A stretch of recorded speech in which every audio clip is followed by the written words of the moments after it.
Hey folks, Dr. Mike Israel here for Renaissance Periodization, series video number 2 in Hypertrophy Made Simple. If you want the complex version, go to the Hypertrophy Guide Central Hub on Renaissance Periodization or check out our other long-form YouTube videos.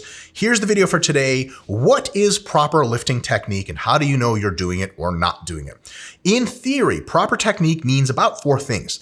Proper technique stimulates the target muscle and makes it grow the best versus some other muscles you're not trying to hit. Even if your technique looks good, it's got to hit the muscle that you want.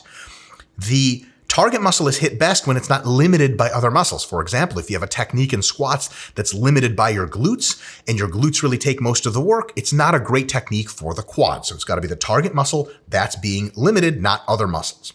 It has to be replicable session to session for good tracking. So if the technique always looks pretty much the same, you know that you're getting the same deal out of it. If your good technique looks different every time, it can't possibly be good technique because there is no standard technique.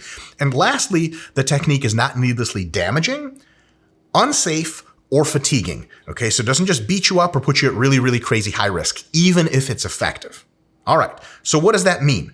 That means we have, about 6 simplified technique fundamentals. There's more in another video we did, which is like an hour long if you want to check that out. But here's the deal. For pretty much every exercise, you want to do the following 6 things. 1, have a full range of motion and make sure it's the same every time or roughly the same, that it's standardized, set to set, session to session, week to week, and so on and so forth. So the exercise should look very similar every single time you do it.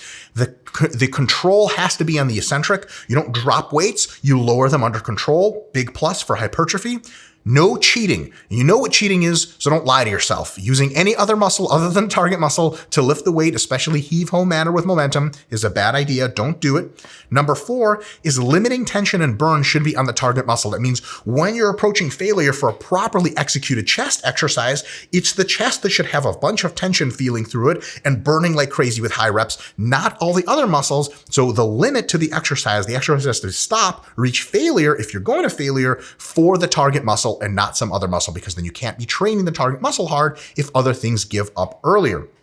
Number 5, the best technique that hits all of those is also one that's nice and easy on your joints. That doesn't mean it's the easiest thing in the world on your joints, but the easiest possible one that gives you the best stimulus. So if you have 2 versions of an exercise, both of them mess you up really good, one hurts the joints a bit, one does not, or much less, that last one is the one you choose. And lastly, there's a load consideration. Don't go too light or too heavy depending on the exercise. If you go super heavy on lateral raises, then you can't even do the technique right anymore. And you can't do the 5 basics that we just talked about. If you go super high rep on squat sets of 30, your technique is going to break down before your quads are ever the limiting factor. So every single exercise has a right technique. You need to find the loading range that's the right for it. Some exercises, everywhere from 5 to 30 reps is awesome. Some exercises, the 5 to 10 range is best. Some exercises, the 20 to 30 is best, and everything in between. Folks, thank you for tuning in. See you next time for video number 3.